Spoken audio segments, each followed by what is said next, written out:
ating pinangat.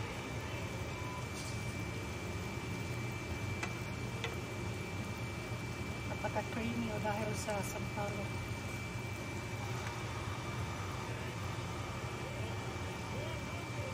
Farmers Market Day. Nandiyan dyan naman.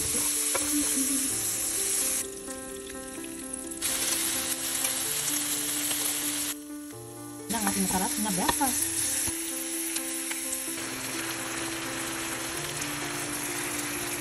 Tapos ito yung spoon pot. Ayun ang ating squid. Dalamay.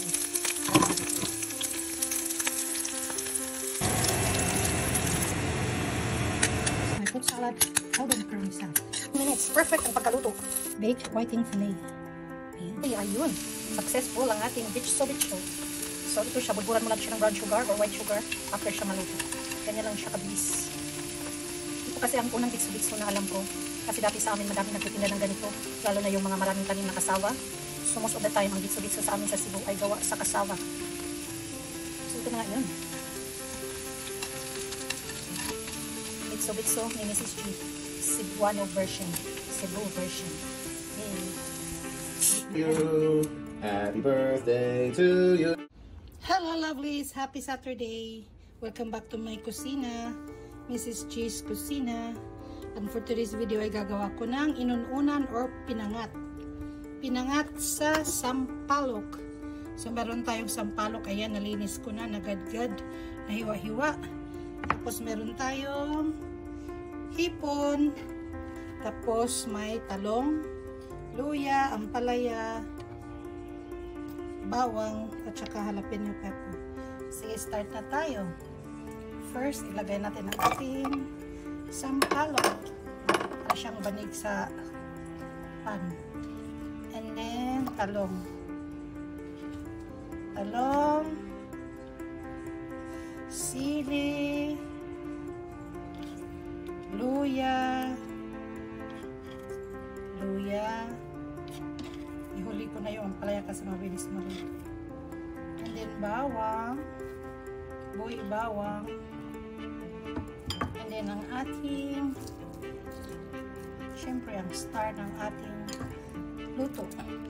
This is the red shrimp, wild shrimp. Mukha siyang luto na pero hilaw pa yan kasi pula talaga ang kanyang kulay.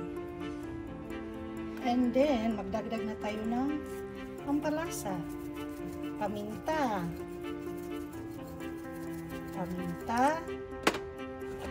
asin, tubig. Ayan, at simulan na natin ang ating apoy. Pakuluan hanggang maluto. Okay. Ano natin yung kumulo hanggang sa maluto. Yan, ibukal na. Bukal ang atong inununan, nga lami. Favorite yun ako mag-inununan o hipon. Uwang.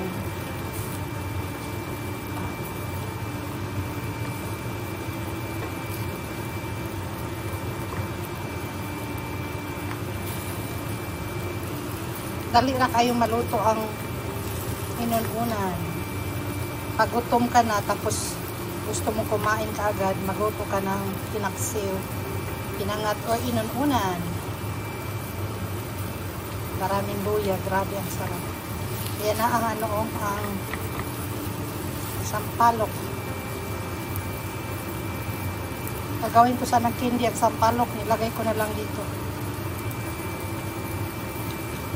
Oh my goodness, sampalok na sampalok ang lasa.